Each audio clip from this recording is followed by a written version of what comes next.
Hello guys, नमस्कार। मैं निशा यादव अपने यूट्यूब चैनल पर आप सभी का स्वागत करती हूँ और सुनाने जा रही हूँ कजरी गीत। और बहुत ही प्यारा कजरी गीत है, आप लोग कमेंट करके बताइएगा। और ऐसा कजरी गीत आप लोग पहली बार यूट्यूब पर सुन रहे हैं, पूरा फुल वॉच करके सुनिएगा, तभी मतलब उसको आप लोगों को अच्छा लगेगा। चलिए गाइए, हमारी चाची गाएंगी। नैया चलैले काल पनिया रे सावलिया, नैया चलैले काल पनिया रे सावलिया, नैया के तीरे तीरे जेवना बनावन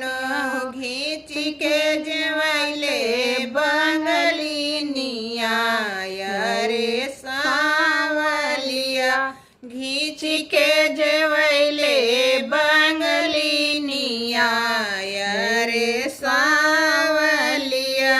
नैया चलैले काल पनिया रे सावलिया, नैया चलैले काल पनिया रे सावलिया, नैया के तीरे तीरे गेड़ुआ भरवन घींच के पियैले बंगलिनिया रे सावलिया, घींच के पियैले बंगलिनिया रे सावलिया, नैया चलैले काल पनिया रे सावलिया, नैया चलैले काल पनिया रे सावलिया,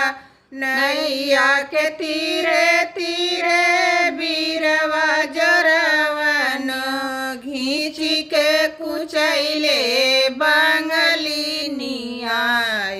रे सावलिया, घींच के कुचैले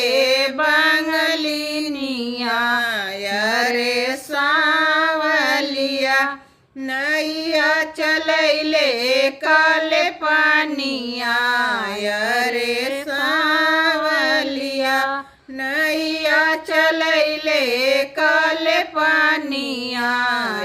रे सावलिया,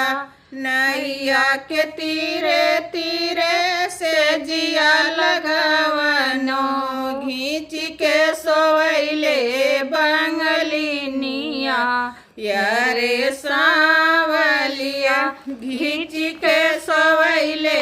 बंगलिनिया रे सावलिया, नैया चलैले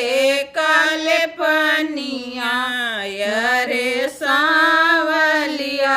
नैया चलैले काल पनिया रे